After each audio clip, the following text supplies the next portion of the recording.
kalava in katile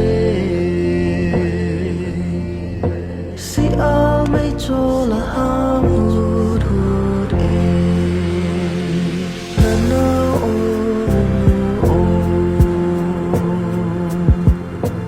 nana o kalanga ye zalen gam tisan lo nge ko kilam